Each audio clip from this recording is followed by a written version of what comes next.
Vidal, on voit bien que la toxicologie des médicaments se porte généralement sur le foie. C'est-à-dire que c'est le premier organe qui trinque. Voilà. Et donc, dans ce 4e point que je donne sur 5, c'est vous dire simplement, mesdames et messieurs, que quand vous prenez un médicament, évidemment, il est important que vous compreniez que si ce médicament est pris à jeun, le foie va prendre ça de plein fouet.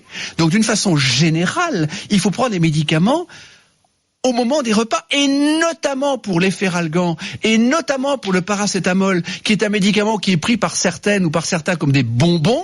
Eh bien, le paracétamol, mesdames et messieurs, peut vous provoquer une insuffisance hépatique foudroyante, définitive, qui va nécessiter une greffe de foie.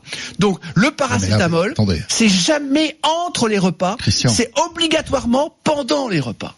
D'accord. C'est une faute majeure des médecins. Oui, mais quand on a mal à la tête. Eh bien, on mange avec. On prend le paracétamol et en même temps, on mange. Oui, mais si vous dites qu'il faut pas manger entre les repas. Si on a mal à la tête entre les repas, qu'est-ce qu'on fait ? On mange une pomme, on mange un yaourt, on mange un fromage blanc.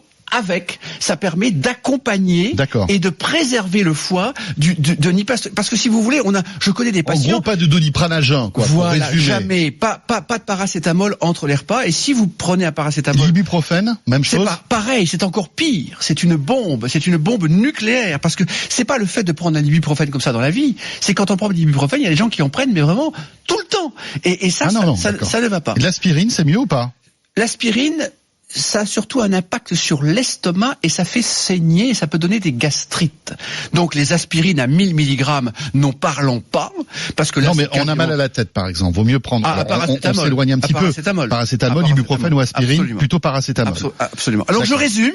Évidemment, boire de l'eau. Évidemment, laisser reposer le foie entre les repas. Évidemment, diminuer les sucres trop rapides et plutôt que du riz, prendre des pâtes, par exemple. Plutôt que du pain blanc sans aucune qualité, prendre du pain complet. C'est évidemment du gras, c'est de l'huile d'olive, c'est du poisson, c'est éviter un excès de fromage ou un excès de beurre, mais tout en mangeant du fromage et du beurre. C'est évidemment, comme je vous le dis, ne pas prendre trop de médicaments, car au-delà de 4 médicaments, les transporteurs sanguins, dont le foie est un activateur, ne peut plus transporter les médicaments. Donc, sur 10 médicaments, le foie va en transporter que 4. Donc, de toute façon, il y a déjà 6 médicaments à jeter. Et le foie doit les métaboliser pour les ramener au rein. Et quand un foie ne fonctionne pas, c'est une insuffisance rénale.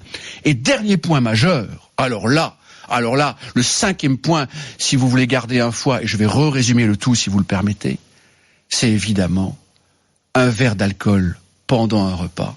Et le foie est un organe qui ne supporte pas l'alcool. C'est-à-dire que ça détruit tous les réseaux structurants de la fonction hépatique. Et évidemment, quand les réseaux L'alcool est l'ennemi du foie. Ah, c'est le premier ennemi du foie.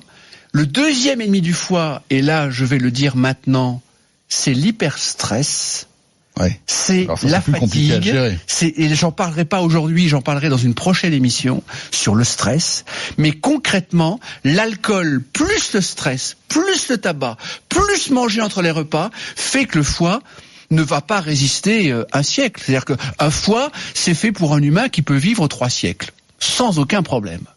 Mais quand un foie est agressé par l'absence d'eau, par le grignotage, par des sucres rapides permanents, par du gras en grande quantité, par concrètement des médicaments et par en plus un excès d'alcool entre les repas particulièrement, le foie ne supporte pas. Attention, quand vous dites un excès d'alcool, un verre d'alcool par repas, même si le sujet d'aujourd'hui n'est pas le sujet un verre de vin quand même. Oui, c'est ce que je dis. C'est-à-dire qu'un verre de vin par repas, ça va. Oui. Mais quand vous êtes à de l'alcool entre les repas, ça ne va pas. Donc je résume le tout. Christian, je résume le tout. Le café. Le café, c'est bien. Le café, le foie, jusqu'à 4-5 cafés, il n'y a aucun problème. D'accord. 2 thés, aucun problème. Parce qu'on a des auditeurs qui disent le radis noir ne fonctionne pas pour détoxifier le foie. Et d'ailleurs, je dirais que la crise de foie est un concept typiquement français. Et les 5 points que je viens de vous donner, mesdames et messieurs, c'est-à-dire l'eau, préserver le sucre, penser au gras, les médicaments, l'alcool et évidemment le repos et évidemment, je dirais, la santé et dormir, eh bien concrètement, l'idée c'est tout cela vous préserve le foie, vous préserve la vie, vous préserve la santé.